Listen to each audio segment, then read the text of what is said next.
Hi, this is Ian Westerman from EssentialTennis.com.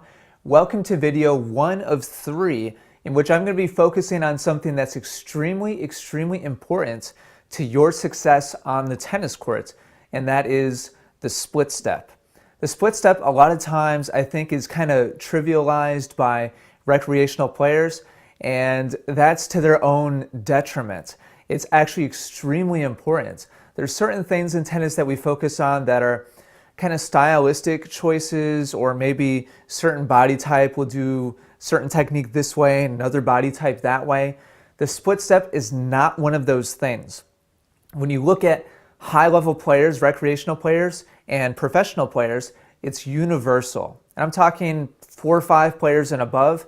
Every shot, with almost no exceptions, and every player uses the split step. And that just kind of goes to prove how extremely important it is. On the other hand, when you go and you watch beginners or intermediate players, beginners, you really don't see it at all. Intermediate players, it depends on the player. Some players will use it, some players don't. I don't want you to make that mistake. I want you to start using it on a regular basis, and I'm going to show you exactly how. So in this video, I'm going to show you the technique of how to perform a split step correctly. And before we do that, I just want to define the purpose of a correct split step. The definition of the purpose of a split step is being as balanced and prepared to move to the ball as possible at precisely the right time. Again, the purpose is being as balanced and prepared to move to the ball as possible at precisely the right time.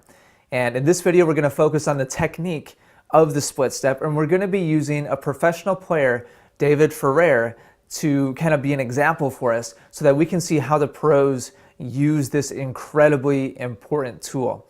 So let's go ahead and take a look at David Ferrer, and you'll see that in this rally here, he is hitting back and forth with Andy Murray. This is a practice session at Cincinnati, at the Western and Southern Open at Cincinnati. I guess I should have been able to tell that based on the background, right? So they're hitting back and forth. Ferrer is hitting volleys. Murray is hitting ground strokes back on the baseline. And Ferrer is getting ready to go into a split step here. Murray's getting ready to hit. We're not going to talk about timing in this video. That's going to be the next video in this 3-part series. Here I'm just going to use Ferrer as a technique example. So let's watch Ferrer as he gets ready. You're going to see him take a couple of little steps here. This is not his split step.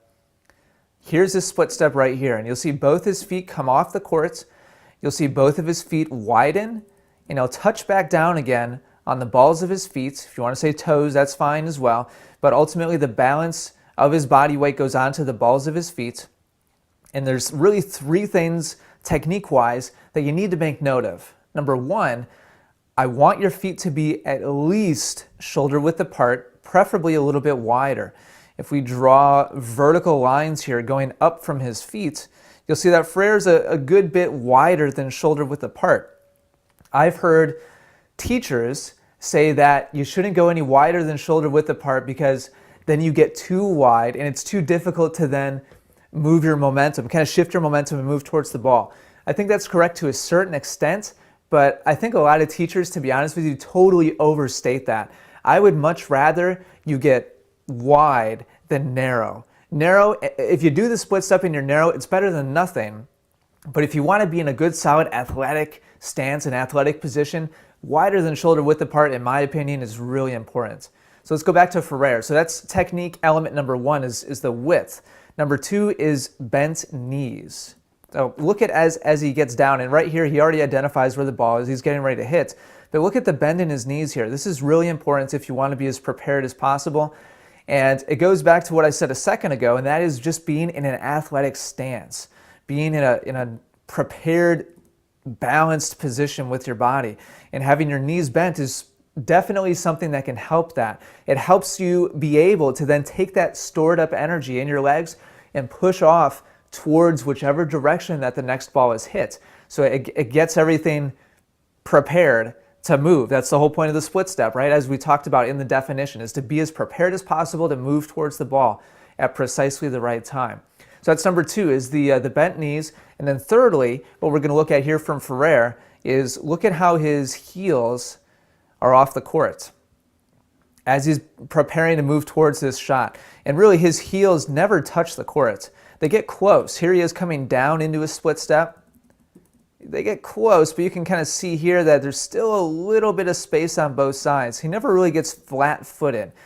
And that is as opposed to the broad majority of recreational players that quite truthfully stay flat-footed throughout the entire period of time that their opponent is hitting the ball. And then they're starting from a totally static position. They're just totally stopped on the court surface and they have to regather everything and get going again. Please don't do that. I want you to stop having to restart everything and go back down to zero, restart again every time the ball is hit. And if we go back to Ferrer here and look at a couple of shots, we'll see that he repeats this process over and over. And you will see him take a couple of little kind of bounce steps back and forth in preparation as the ball is going to Murray. And then here's a split step right here. And again, shoulder width apart, heels off the court, knees bent, and moving towards the ball. The ball basically came to him that time. So a couple little dance steps again. Here's the split step right here. On the balls of the feet, knees bent, feet more than shoulder width apart. And we will see him repeat that over and over and over and over again. Let's take a look at one more here. Here's the split step right here. More than shoulder width apart. Heels way off the court there. And then starting to move back towards the ball again. And knees bent, of course. Here's the split step right here. So there's your three technique elements of the split step. That's all we're going to talk about in this video. I wanted to make sure that we had enough time to really cover that in detail. So remember, the technique elements that you need to do are feet at least shoulder width apart, really preferably wider than that. Number 2 is a bend in the knees. And number 3 is heels off the court and balance on the balls of your feet. If you do those 3 things in terms of your technique, you're doing a great job. In the next video, we're going to talk about timing. Remember, there's kind of 2 parts to this definition or whole purpose behind the split step. Being as ready to move as possible at precisely the right time. So in the next video, we're going to talk about that second element, the timing part of it. Until then, please leave me any thoughts or comments that you have right below this video. I'd love to hear from you.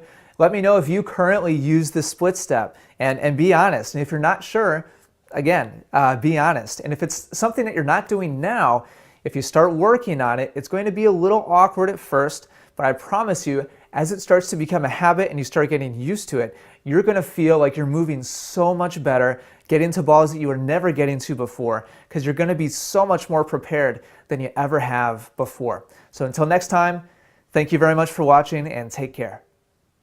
Want to serve more like the pros? Find out how as I compare Federer, Nadal, and Djokovic during my free 5-video course. Get it now at freeservecourse.com. That's freeservecourse.com.